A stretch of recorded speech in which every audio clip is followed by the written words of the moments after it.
ಇತ್ತೀಚೆಗೆ ವಾತಾವರಣದಲ್ಲಿ ವಿಪರೀತವಾಗಿ ಶೀತ ಗಾಳಿ ಆವರಿಸಿರೋದ್ರಿಂದ ಹೂ ಬೆಳೆಗಾರರಿಗೆ ಸಂಕಷ್ಟ ಎದುರಾಗಿದೆ ಅನ್ನುವಂತಹ ವಿಚಾರ. ಸೇವಂತಿ ಹೂ ಬೆಳೆಯುವಂತಹ ಚಿಕ್ಕಬಳ್ಳಾಪುರ ರೈತರಿಗೆ ತೊಂದರೆ ಆಗಲಿದೆ. ಹಗಲಿನ ಸಮಯ ಕಡಿಮೆ ಆಗಿರೋದ್ರಿಂದ ಸೇವಂತಿಗೆ ನಾರು ನಾಟಿ ಮಾಡಿದ ಒಂದೆರಡು ತಿಂಗಳಲ್ಲಿ ಹೂ ಬಿಡೋಕೆ ಶುರುವಾಗುತ್ತೆ. ಇದರಿಂದ ಹೂ ಬೇಗ ಬಿಟ್ಟು ಕಡಿಮೆ ವಯಸ್ಸಲ್ಲೇ ಗಿಡದ ಆಯುಷು ಕೂಡ ಮುಗಿದು ಹೋಗುತ್ತೆ ಅನ್ನೋ ಆತಂಕ.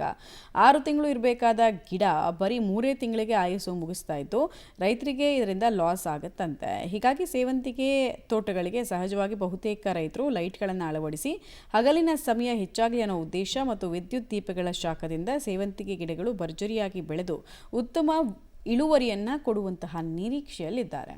ಚಿಕ್ಕಬಳ್ಳಾಪುರ ಜಿಲ್ಲೆಯಲ್ಲಿ ದ್ರಾಕ್ಷಿ, ಹಣ್ಣು, ತರಕಾರಿ, ಹೂವು ಬೆಳೆಯೋದ್ರಲ್ಲಿ ಫೇಮಸ್ ಇದೆ. ಈಗ ಸೇವಂತಿಗೆ ಈಗ ನವೆಂಬರ್ ಡಿಸೆಂಬರಲ್ಲಿ ಚಳಿಗಾಲ ಇದೆ ಅಲ್ವಾ, ಹಗಲು ಕಡಿಮೆ. ಆದ್ದರಿಂದ ಈಗಾಗಲೇ ಭಾಳಷ್ಟು ರೈತರು ಏನು ಮಾಡ್ತಿದ್ದಾರೆ ಅಂದರೆ ಎಲ್ಲ ಲೈಟಿಂಗ್ ಮೊರೆ ಹೋಗ್ತಿದ್ದಾರೆ. ಈ ಲೈಟಿಂಗ್ ಮಾಡೋದ್ರಿಂದ ಏನಾಗುತ್ತೆ ಅಂದರೆ, ಈಗ ಸೇವಂತಿಗೆ ಬೆಳೆ ಅಂದರೆ ಲೈಟಿಂಗ್ ಮಾಡೋದ್ರಿಂದ ಗಿಡ ಬೆಳವಣಿಗೆ ಅದೇ ಈಗ ಬೆಳವಣಿಗೆ ಚೆನ್ನಾಗಿ ಆಗ್ತೈತೆ.